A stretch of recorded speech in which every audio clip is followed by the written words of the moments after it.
Assalamualaikum warahmatullahi wabarakatuh. Alhamdulillahirabbil alamin.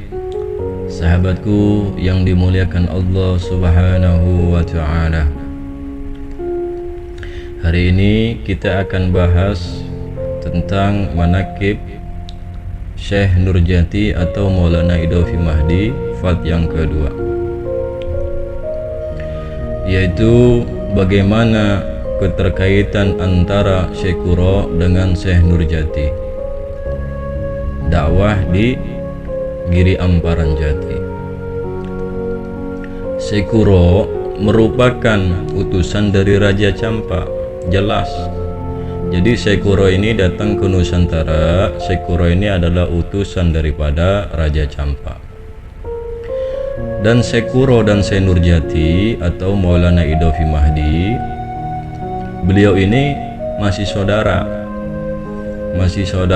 satu generasi keturunan dari Abdullah. Ya, jadi keturunan dari Abdullah, habis Abdul Qadir Abdullah. Dan mereka datang ke Nusantara dengan diiringi daripada kerajaan-kerajaan dari dinasti Ming. Nah, dari dinasti Ming datang ke Nusantara, yaitu dengan kaisar yang ketiga. Kaisarnya yang bernama Yonglong, atau yang disebut adalah Kaisar Chengdu. Dan armada yang dipakai oleh Syekh Kuro ini adalah armadanya Laksamana, yang dipimpin oleh Laksamana Angkatan Laut. Siapa yang mimpin? Yang mimpin adalah Cheng Ho alias Sampo Taikam. Yang mereka ini mendarat di Muara Jati pada tahun 1416 Masehi. Mereka mendarat dan alhamdulillah ini rombongan-rombongan dinasti Ming ini, mereka ini sudah masuk Islam. Dan walhasil mereka ini datang ke Nusantara di Muara Jati. Mereka langsung datang untuk silaturahim ke Majapahit.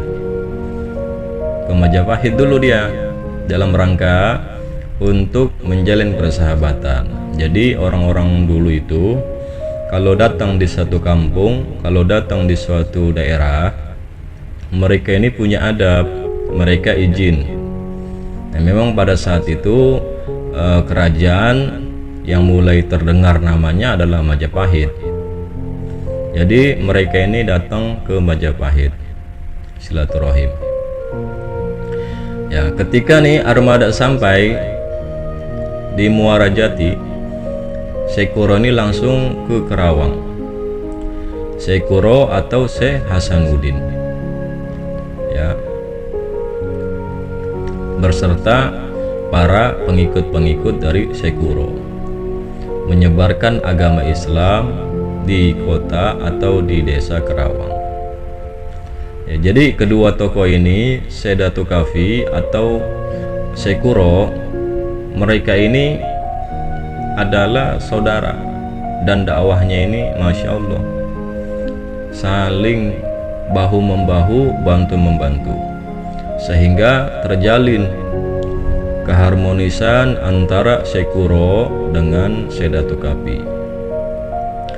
Saking harmonisnya, kita kalau datang ke Syekh Datuk Kafi di makamnya itu pasti ada makam yang panjang, yaitu penghulu Kerawang di sana.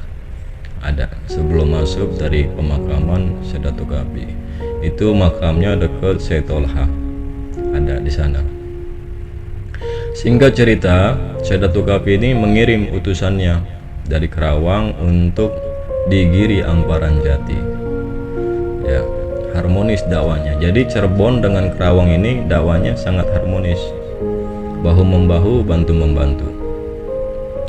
Saking harmonisnya, cucu dari Syekh Ahmad, cucunya Syekh Ahmad ini dari Syekh Ahmad, Nyimas Kedaton, bernama Musanuddin, ya, ini kelak menjadi lebay di Cirebon. memimpin Masjid Agung Sang Cipta Rasa pada masa pemerintahan susunan Sunan Gunung Jati.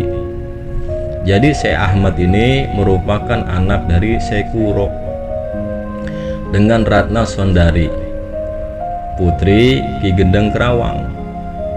Jadi Syekh Kuro ini, Syekh Ahmad ini anaknya, ya. Terus yang kedua ini adalah Putri Kerawang. Putri Kerawang memberikan sumbangan harta untuk mendirikan masjid di Gunung Sembung. Apa nama masjidnya? Masjidnya Nurgiri Cipta Renggang, yang bernama Masjid Dong Jumeneng atau Masjid Sang Sakaratu. Sampai saat ini masjidnya masih baik, masih bagus, ya, masih bagus. Singkat cerita, ya, dahulu Syekh Kuro ini kan dakwah di kota Kerawang. Ada salah satu santriwatinya Syekh Kuro ini adalah Nyi Mas Subang Keranjang sebagai santrinya Syekh Kuro. Singkat cerita, Raden Pemanarasa ini Sri Baduga Maharaja, Raja Pajajaran yang terkenal sebagai Prabu Siliwangi, mengadakan perjalanan ke pondok pesantren Syekh Kuro, ya, di pondok pesantren Syekh Kuro yang dipimpin oleh Syekh Kuro, di mana di Pulau Kelapa, Telaga Sari, Kerawang, dipimpin oleh Syekh Kuro atau Syekh Mursadatillah. Dalam perjalanannya ini, Raden Pemanarasa tiba-tiba jatuh cinta kepada Putri Subang Keranjang atau Subang Larang, ya, santriwati pesantren dari Syekh Kuro. Ya, menurut naskah, ya, naskah yang sebenarnya di abad 15, ya, yang saya pahami di Mesir, yang saya pahami di Turki, ya, Subang Keranjang itu adalah putri dari Raja Malaka. Kalau saya pahamin di sana dulu, putri dari Raja Malaka. Namun sedangkan di Nusantara mengatakan putri Ki Gendeng Tapa dari Singapura yang ada di kota Cirebon, Kerajaan Galuh, yang dipimpin oleh Prabu Niskala Wastu Kencana. Tapi kalau data di Turki, ya, Subang Keranjang itu namanya Subang Keranjang, bukan Subang Lara, namanya Subang Kanjang namanya kalau di sana datanya. Nah, beliau ini anaknya dari Raja Malaka, ya, Raja Islam, Raja Malaka, Subang Keranjang ini. Tapi kita bahas data-data yang ada di Nusantara, ya. Singkat, perkawinan dari Raden Pemanarasa dengan Subang Keranjang. Lahirlah 3 orang putra, yaitu Pangeran Walasungsang, Nyi Mas Ratu Rara Santang, dan Pangeran Raja Sangara atau Kian Santang. Jadi pernikahan dari Prabu Siliwangi Pemanarasa dengan Nyi Mas Subang Keranjang ini memiliki 3 orang anak. Begitu saudaraku, ya. Karena kalau naskah yang saya baca di abad 15, ya, abad 15 ke atas yang saya pernah baca, ya, data-data di Turki, data-data di Mesir, Subang Keranjang itu adalah Subang Kanjang. Ya, Subang Kanjang itu beliau adalah putri dari Raja Malaka. Yang saya pernah baca ada naskah lagi versi, dan itu masih asli, cetakannya, tulisannya masih bekon semua, masih asli, kertasnya semua. Dia anak dari Muhammad Ahmad, atau namanya Muhammad atau Ahmad Japar Sidik atau Dian Sidik, itu Raja Malaka.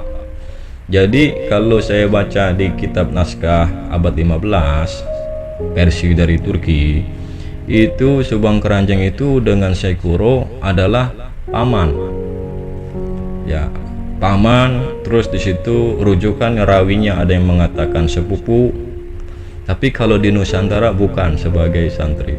Makanya waktu menikah itu Nyimas Subang larang, ya walinya, wali hakimnya adalah Syekh Kuro, dapat utusan daripada Raja Malaka. Makanya Prabu Siliwangi saat menikah datang dulu ke Mekah, suruh ke Mekah, suruh haji, padahal suruh ngambil ini apa tasbih.